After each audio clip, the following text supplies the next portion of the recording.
Miantso ireo firenena mpifanolo-bodrindrina aty amin'ny ranomasimbe Indiane sy ireo firenena Afrikana, ny mouvement panafricain, ireo vondrona iraisam-pirenena mba hanampy ny firenena malagasy manoloana ny fitakiana ny nosy manodidina na ny nosy eparse, ny fikambana ny firaisamon'om-pirenena androany, manoloana ny fitakiana amin'ny La Frantsa ireo nosy ireo.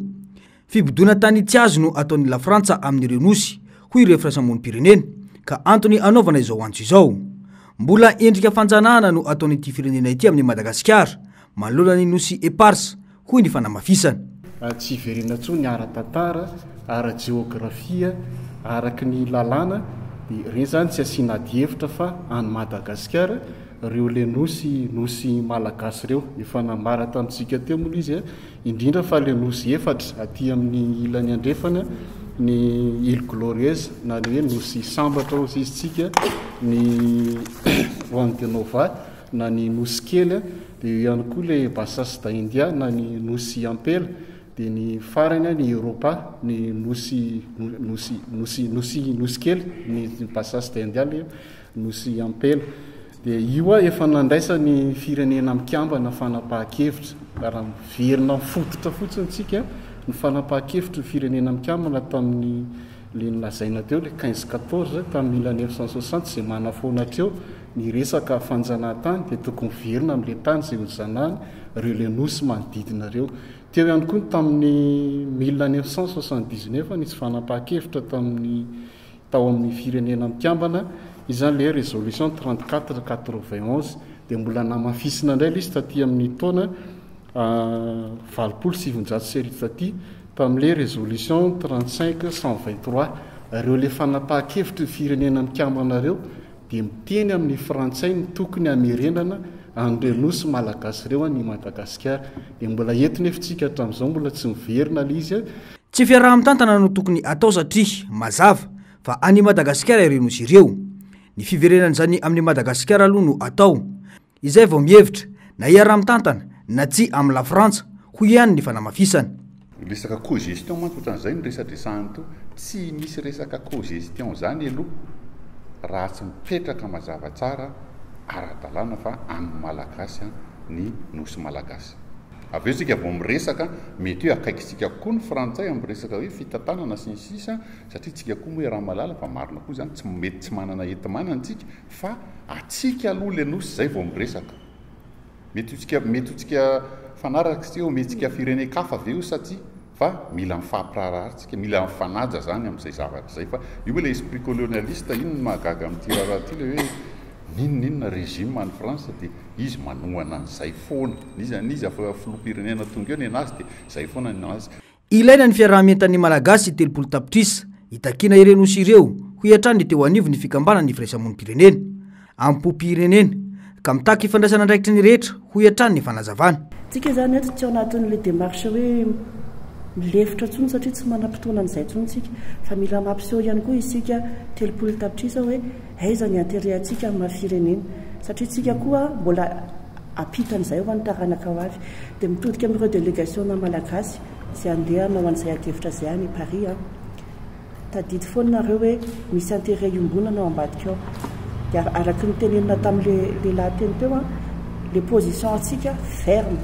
zay zany no alehanareo any ary ny tombontsoana malagasy aza mihetsika amin'izay satria inona moa no editsika eto raha ohatra tsika ka compromis sur compromis foana no ataontsika izay nge mahatonga an'le situation zao hoe tsika firenena manaiky compromis betsaka loatra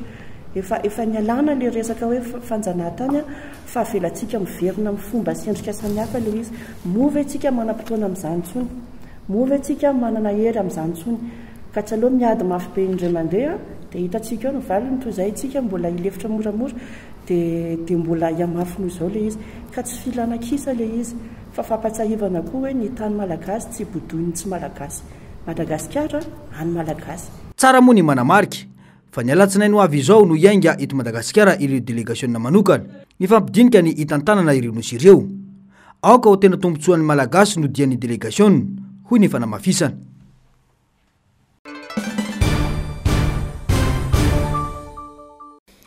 Ny alatsinainy ho avy izao no hiatrika ny dinika faharoa momba ny tantanan'ny Madagasikara sy France sy ireo nosy eparse ny vao mera rontota olona valo no mandravitra ny délégationna malagasy eo ny ministry ny raharambahiny Rasady Rafaravavitafo, ministry ny raharambahiny, eo koa Mantante Timanala Rote Bobert, ministry ny Jona sy ny Toekarena Manga, Rakodindraza Lalatina Henriette avy amin'ny anteny Merandohol, Dr Teindrazana Arvela Jacoba Oliva, Masuivony Madagascar eo anivon'ny firenena mikamanany Genève, Andriama Oldine, secrétaire général lefitra eo anivon'ny fiadiny République, Rabe Mananjara Arfera Elise, tale général ny fiaramiasa iraisam-pireneny eo anivon'ny ministère raharambahiny, Ranarjana Lizatina, tale général ny fikarohana scientifique eo anivon'ny ministère amin'ny fampianarana ambony sy ny fikarohana scientifique, ny vice amiral Ranefseny Antoine de Paudou, mpanolotsana eo anivon'ny ministère amin'ny tontolo iainana sy ny fampandrosoana lovan-jafy. Ho an'ny mpandikin'ny raharaham-pirenena moa dia nilaza ny akamarony fa tsy dia hisy zavatra azo antenena firy amin'ity fivoriana tao an'ny Frantsa ny alatsinainy ho avy ity izao. Tokony tsy hipetraka akory manko ny adevitra ho an'ny ireo nosy eparsa. Tokony tsy hipetraka koa ny hoe fiara-mitantana satria any Madagasikara ireo nosy ireo. Andrasana ny fivoaram-baovao. Feno ny fepetra tokony ametran'ireo mpitondra fialana eo amin'ny fitantanana any Madagasikara ary takily izany hoy ny teo anivony antoko safidin'ny Madagasikara. Tsy mandry fahalemana ny malagasy mitay tandava amin'ny lafiny rehetra kanefa tsy hita izay tena vahaolana vaingana sy matipaika hoentiny fitondrana manoloana ireo olana mianjady ireo. Ny jiro sy ny rano, ny asa sy ny sosialy fototra ary ny tena goavana dia na hatramin'ny sakafo hanina aza mampitaintaina amin'izao fotoana. No mafisy ny ity antoko fa mila miala amin'ny fitantanana ny firenena ny mpitondra ankehitriny satria tsy mahavita ny andraikitra napetraka taminy. Tsy vitany hoe tsy mahafantatra ny laharam-pahamehana intsony fa tena fanahinina raha ny zava-misy no jerena hoy hatrany ny antoko safidin'ny Madagasikara. Tsy nitsahatra nilaza ary nanaitra ny fitondram-panjakana ny amin'ny hoe sao kosa mba diso lalana ianareo, sao dia ohatr'izao kosa ny tokony hitantanana amin'ny firenena. Ankehitriny zany amapolo taona ny maro dia resy lahatra izay eo amin'ny safidin'ny Madagasikara fa tsy hoe tsy fahalalana ny priorité ny zavatra mitranga eto Madagasikara fa resy lahatra mihitsy zay misafidin'ny Madagasikara fa manao fanahinina mihitsy ireo mpitondra antsika ireo ankehitriny ary manao zay apotika amin'ny firenena, manao zay hanimbana amin'ny firenena, manao zay tsy hampandroso amin'ny firenena. Izany indrindra no nahatonga ny atokony safidy Madagasikara andray ny fanapahan-kevitra hangataka ampanajana atanandroa ny fialan'ny filoham-pirenena satria aminay dia izay iriany no vahaolana amma izao olana be izao eto amin'ny firenena amin'izao fotoana izao. Ny vahoaka ihany anefa no tompony teny farany amin'izao zava-misy izao hoy hatrany ity antoko politika ity. Efa tsy rariny intsony olana mitranga eto ka asakasaka izay mbola mieritreritra fa mbola hisy ho avy mamiratra andrandraina amin'izao fitondrana efa hita fa tsy mahomby izao hoy hatrany ny fanamafisana. Tiako tsy piany eto zany fa ny manana ny teny farany ane dia isika mpivoaka malagasy ihany ny amin'ny fametrahana ny tokony isiny ny firaisankina. Rehefa very izy amin'ny firaisankina zany dia very ary tsy manana ho avy tsontsika malagasy. Za zany dia manainga ny rehetra amin'izao toerana misy Madagasikara amin'izao fampitehana misy ny firenetsika izao mba hirahina iray feo tsy misy afa-tsy izay ihany ny lalana ahafahantsika miala amin'izao fahasahirana amin'izao. Mbola tsy tara ny malagasy raha iverina anao fifidianana izay ho filoham-pirenena ahafandrehetra mandray anjara ao anatin'ny fangararam-pifidianana. Tsy maintsy isy ihany koa ny fikitiana ireo vao miara-misahana izany ary indrindra ny fitsarana avy momba lalam-pandrenana. Izay no lalatokana ivoahantsika ao anatin'izao olana manjo ny firenena izao hoy hatrany ny antoko safidin'ny Madagasikara.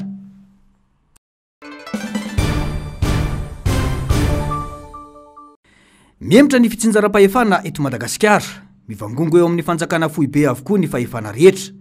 Ny komuna no anobavondrom-bahoaka-paritra itsinjaram-pahefana eto amintsika. Kanefa ankehitriny dia bakoa ny fanjakana foibe ny loharanom-bola tokony ho an'ny komuna. Fiemorana ho an'ny fitsinjaram-pahefana ny fanageazan'ny fanjakana ny vola-ketra, anarana fotsiny sisa, ny mampia ny fampandrosoana eny fotony ireo ben'ny tanàna, manoloana ny etratany sy ny etratrano izay lasa ny fanjakana foibe hoy ny solombavam-bahoaka Mamy Rabenirina. Kanefa dia trandraina foana hoe io ny politika entina mampandroso. Za mbola resy lahatra ary tazomiko izay teniko izay fa hatramin'ny afaka matroka hatramin'ny androany mbola izay ny zavatra misy. Satria nahoana ao anatin'ny notion na décentralisation nataoko hoe fomba fijeriny fitsinjaram-pahefana zavatra hita maso dia transfert de compétence avy any fanjakana foibe makaty amin'ny vondrom-paritra ety zara-pahefana fa ny zava-misy iaina ny ety anivon'ny commune dia zao transfert de compétence na fakana ny fahefana indray alainy ny fanjakana foibe miala ty fotony miakatra satria fantatro fa hatramy fanendrena mpiara-miasa sasany ety anivon'ny commune dia ministère fitantanam-bola no manendry azy nefa miben'ny tanàna no iara-iasa aminy fistonana fahefana napetraka teo anivon'ny ben'ny tanàna izany tany amin'ny 20 taona lasa fony zahay ben'ny tanàna commune rurale sokajy voalohany sy ny commune urbaine no mbola ntatanana trésorerie principale ny volany tam'izany dia tsy ritiny izy reny no hoe ho toy ny commune rurale sokajy faharoa izay mahazaka tena tanteraka mahaleo tena tanteraka fitantanana 20 taona tiorina na commune rurale sokajy faharoa azy misy lasa tantany ny trésorerie principale ny commune dia hoy izahay manamafy hoe hoaizy ty firenety rehefa mena ny fidiram-bola dia mena ihany koa ny asa fanompo-bahoaka toy ny fanadiovana jiro rano izay tokony sitrahany eny ifotony iteraka fitaraina sy fahakiviana amin'ny poniny izany satria tsy hitataratra intsony ny tamberika hatramin'ny vantana eny ifotony ny commune no tena mahafantatra ireo ponina sy ny toerana misy olana raha ny fanjakana foibe no mandray izany dia manjavonjavony izany fahaiza mitantana izany voatohitohiny ny fahefan'ny ben'ny tanàna satria ongotana amin'ny tsikelikely izany saingy ny vahoaka no mizaka ny vokany amin'ny fampandrosoana izay tokony ho sitrahana miainga eny ifotony ho iatrany ny sonom-bavam-bahoaka mamy Rabenirina.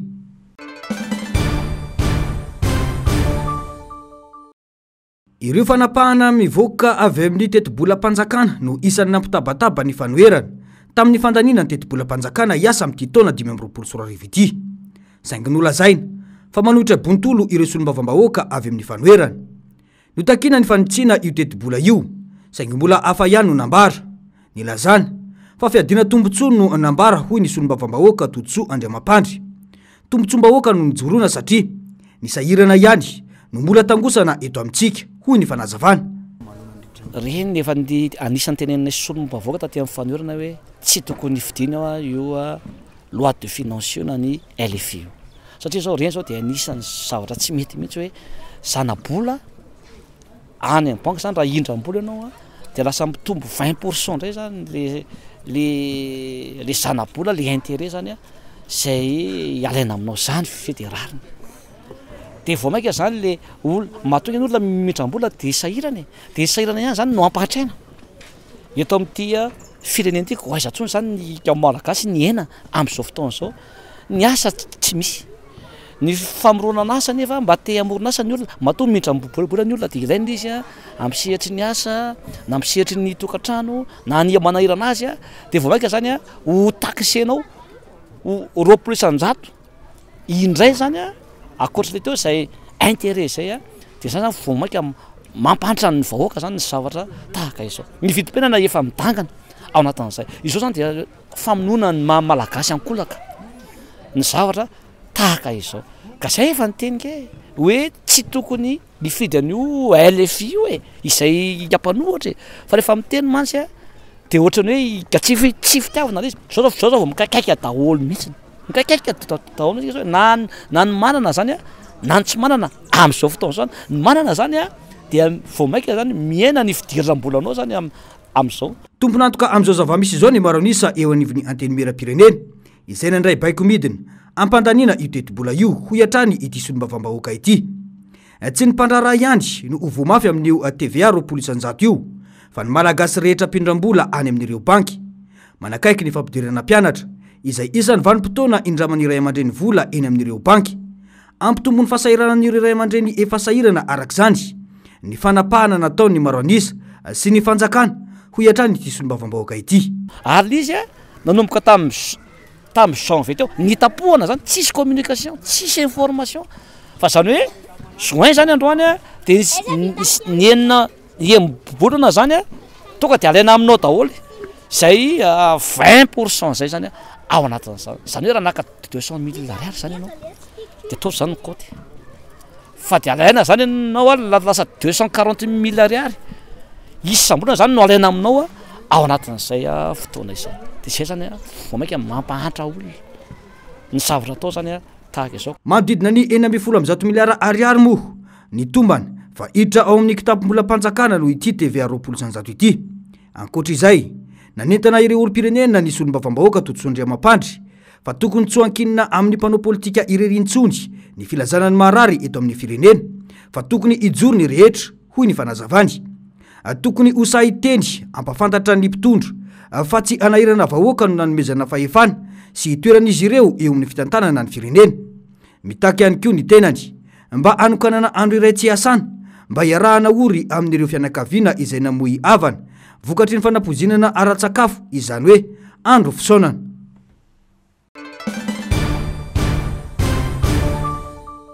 firenena manana arena voajanahary be toerana stratezika amin'ny ranomasombe Indiana ary manana tanora maro afaka miditra amin'ny sehatry ny asa i Madagasikara na eo azany efa ireo tombontsoa ireo dia mijanona ho firenena manintona amin'ny fisainana fotsiny ihany amin'ny fampiasam-bola vahiny i Madagasikara hoy ny mpahay toe-karenina Serge Zafimahova antony lehibe roa no anisany mahatonga izany ny olana amin'ny famatsiana herinaratra sy ny tsy fandriam-pahalemana hoy ihany Zafimahova Serge tsy mifantoka amin'ireo olana ho an'ny toe-karena ireo anefa ny mpitondra fa mampiaina amin'ny zavatra voamaika mampitsoka ny firenena ary itrosana vola be hoy ny fanazavana le orinasa tongeto zany no mitondra vola anaovana le recherche satria tsisy donné mihitsy nefa le 250 millions de dollars andresahako tary le téléphérique sy zavatra fotsy resantsika eo sy tsy tady mamasina afahana manao étude géologique raha manantsika zany donné géologique afaka miditsika lafo le permis satria fatatsika hoe inona ny potentiel inona ny zavatra misy ao anatin'ity ambanin'ny tany eto ity de rehefa am'izay fotoana zay raha ho asina téléphérique fianao re ranotanynarivo tsolana satria fa manambolotsika anina le fipetraky izy ary téléphérique koa mialatsiny ako fa resaka petit bourgeois mihitsy nanapa-kevitra satria naolo miainga avy any Mahamasina de makaty Analakely de rehefa aveo makaria zany akorondrano de makany amin'ny lycée français iza mpianatry lycée français okeny ray aman-dreny nitangina ny téléphérique iny resaka petit bourgeois le zany logique zany raha ohatra nefa ny téléphérique iny atao niainga avy any Fianorivo makaty Antananarivo mety faly ny olona rehetra avy any Fianorivo zany iarahana ny embouteillage ao tapita tafika ao nanao adiny telo adiny efatra ndraindray anao io hoe hita zay le resahako hoe logique petite bourgeoise mihitsiny nitondrana le choix économique fa tsy mifanaraka amin'le tena réalité sociale misy eto Madagasikara satria olona zana-bazaha mitondra atsika tena logique ana zana-bazaha mihitsiny ary mino fa ny zana-bazaha tena vazary angamba manana vision kokoa nolo reo mitondra amin'izao fotoana reo zany daholo zany ny zavatra misy tsy misy orinasa vahiny andrarasy amokatra amina toerana tsy azo antoka amin'ny famatsiana herinaratra raha tsy vovoaingana ny olan'ny tambazotrany jirama dia hijanona anatin'ny taratasy fotsiny ny vina hoe Madagasikara ho fohiben'ny famokarana manintona aty Afrika io ihany koa ny resaka kolikoly izay taratry ny ampimamba ka mampiembotra ireo vahiny ampiasa vola eto amintsika hoy ny fanamafisana misy gazy koa nao sakara efa miandro fotsiny fa lasa ny sinoa satria nangatahany 75% tozo ny sinoa hoe aleo aloha zay verina kely any Chine aloha eritreritra kely fa misy tany hafa koa mbola vonona iara-iasa aminay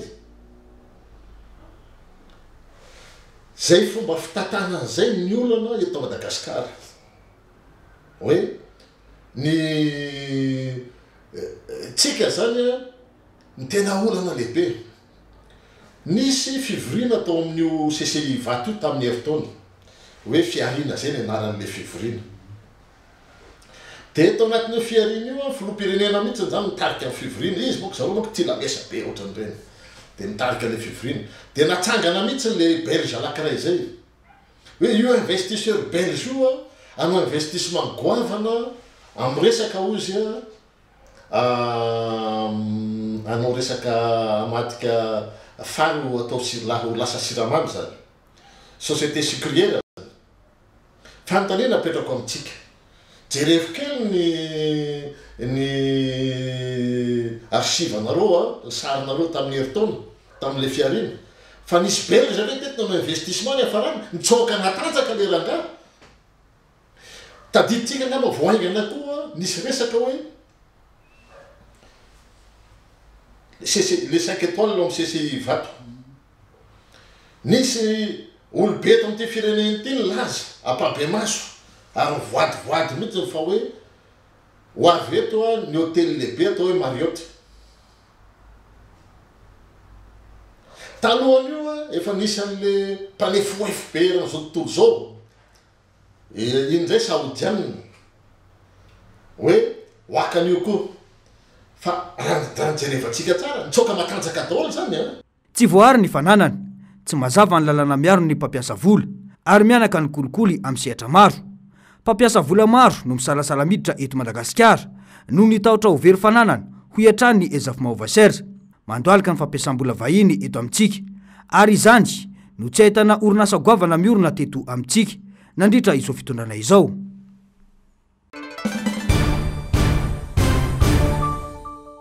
Fanao nireo firenendehibe ny manasa tafika vahiny manao matso rehefa fetim-pirenena saingy misy antony mazava izany. Mila mazava arak'izany ny antony anaovan'ireo miaramila frantsay matso tetsy Mahamasina nandritra ny daty ny 4 Jona hoy ny solombavambahoaka Fidèle Razarapiera. Atao manao fanahinina ampitsangana ny maty tamin'ny andron'ny Galeny sy ny Vagon Moramanga mpitondra ankehitriny nandritra ny fanamariana ny fetim-pirenena ho iatrany ity solombavambahoaka ity.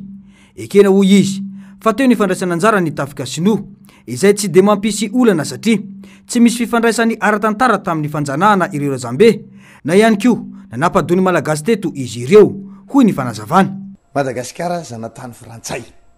nanjanaka atsika zany de la Frantsa aloha zavo zay zany tsy mila miodikodina aminatiny zavatra zany fa resaka may tsy tabo zany ny frantsay nanjanaka atsika karaha kalaza fetim-pirenena tsy nazahoantsika fa levatena zany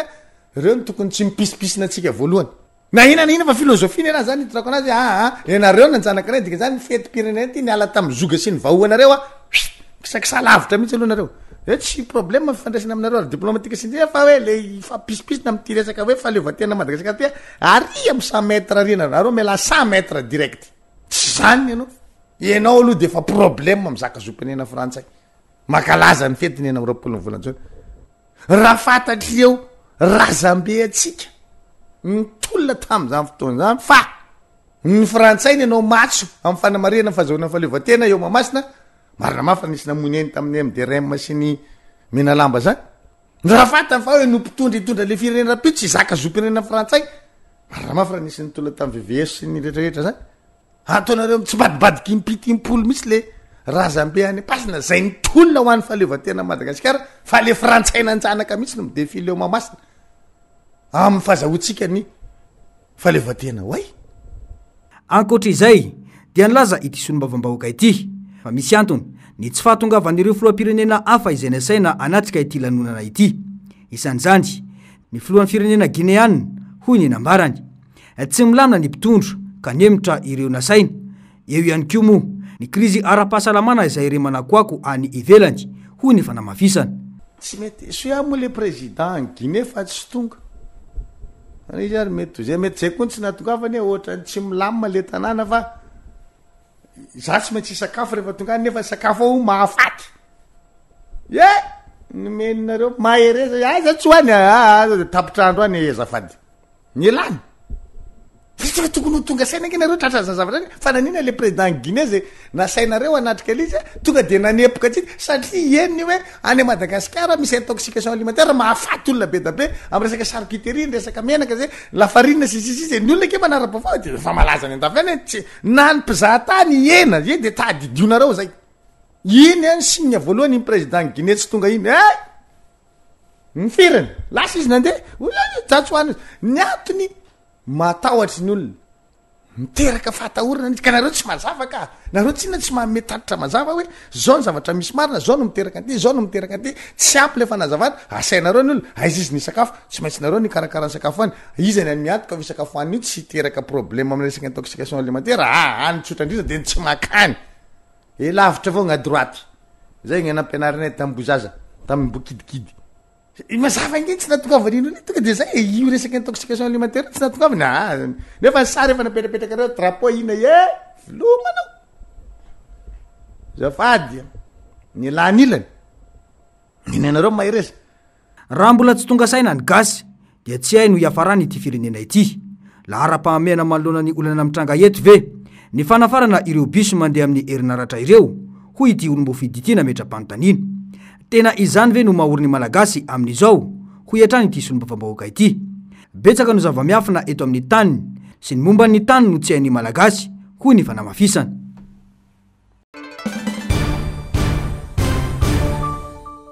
Telo etsy latsaka kely ireo mpianatra amin'ny taona fahasivy hiatrika ny fanadinana BEPC manerana nosy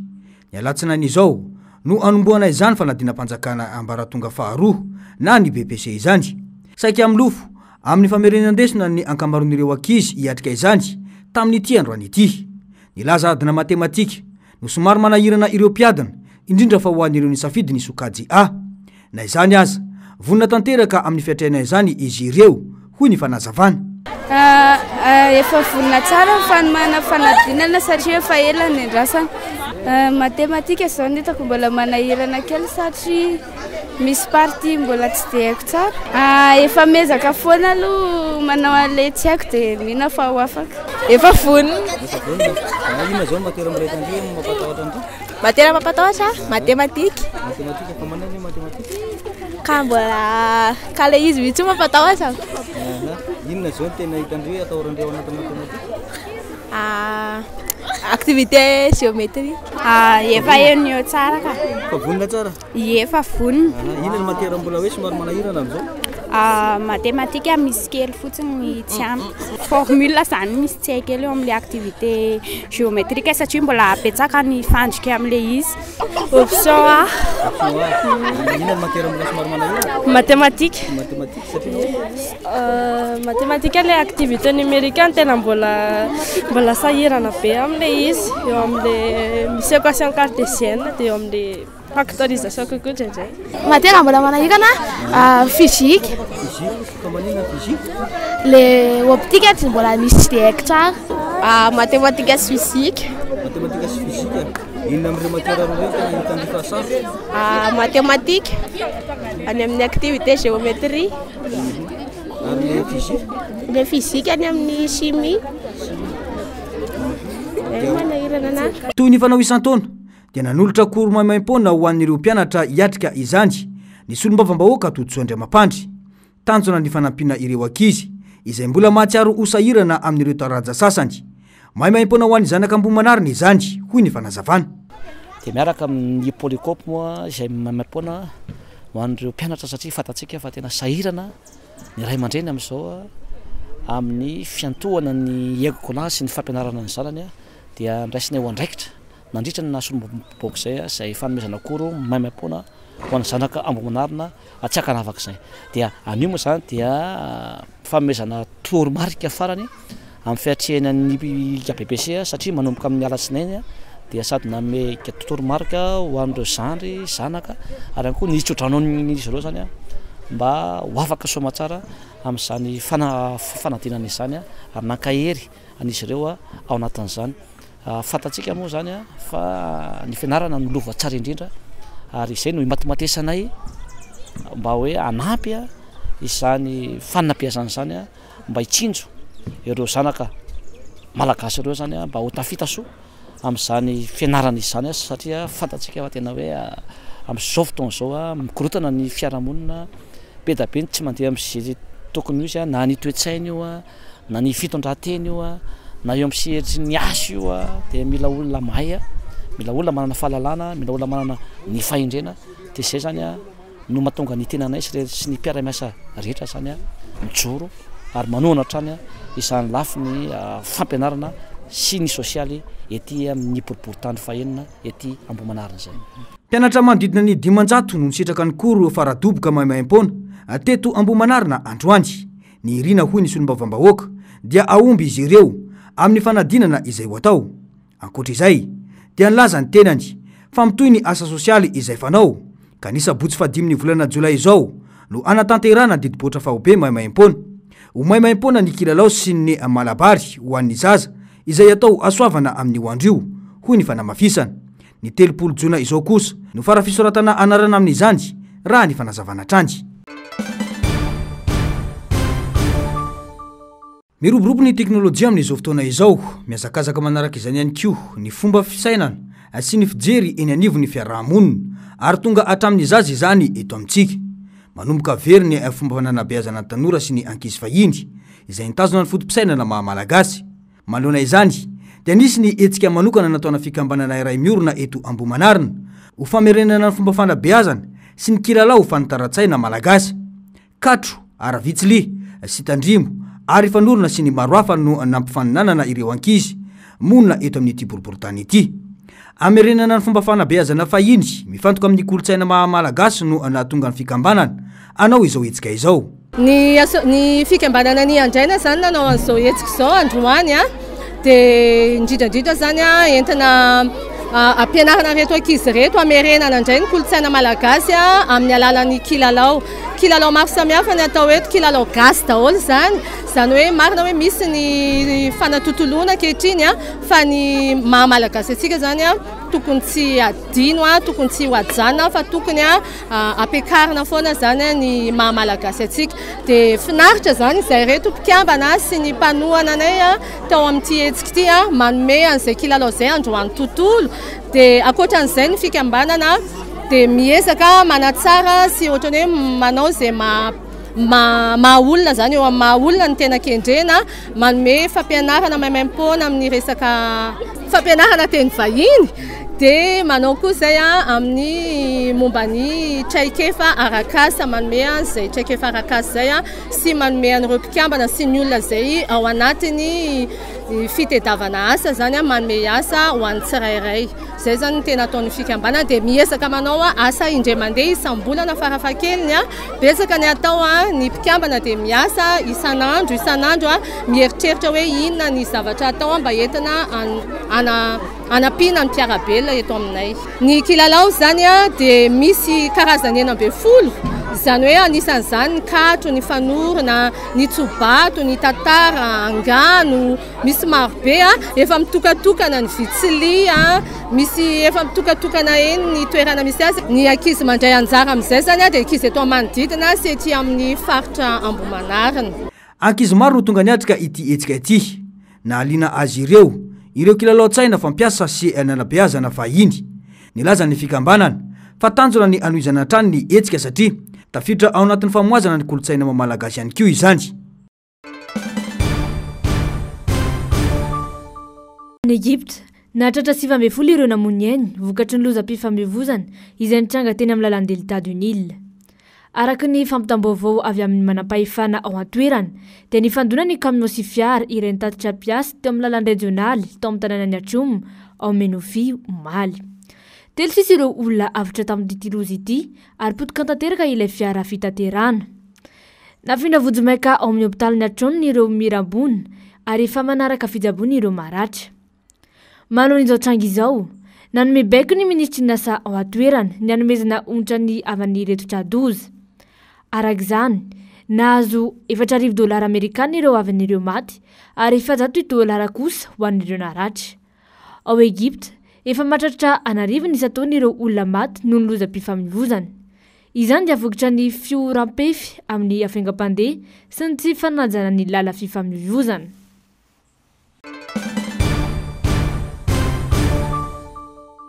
Chine no mpanohana arabaritra faharoa any vondrona Européenne ao aorian'ny États-Unis izay mahatratra ny 30% ny tsenam-barotra iraisam-pirenena. Ankehitriny anefa dia hita ho niaratsy ny fifandraisany teo amin'ny rotota. Tamin'ny taondasa ohatra, nakary ny vondrona Européenne hatramin'ny 4% ny abatseran'ny idiran'ireo fiara elektrika vokarin'ny Chine. noferana koa ny fahafahan'ny orinasa sinoa mividy fitaovana aramedikaly izany dia noho ny fiantoka arabaritra nahazo any Bruxelles tany Chine. Ankilany nilaza i Behring fa mampiatra ny politika fiarovana na protectionisme ny vondrana européenne ary manao fanadidina momba ny fanondranana spiritueux any Europe. Notohizana hodimtaona ny famerana ny abatsenan'ny akora simika antsoina hoe tuilidine. Andaniny nilaza ny filohan'ny vomeran'ny vondrana européenne Ursula von der Leyen fa mandika lalàna i Chine ary tsy vonany anaraka ireo fitsipoka amin'ny feny varitra iraisam-pirenena filazana izay nolaviny ireto farany. Ao anatin'izany trangarery izany dia hitsidika ny foiben'ny vondrana européenne ny ministry ny raharaham-bahiny sinoa Wang Yi ao anatin'ny fanatanterahana fihaonana maromaro. Anisan'izany ny fitsidihana ny Frantsa sy Alemana anatin'ny herinandro mialohan'ny fihaonana faratampony eo amin'ny Chine sy ny Européenne izay totosaina any Behring ny volana jolay ho avy izao izay eo ambony fiahin'ny lehibe diplomasia européenne Keia Kallas.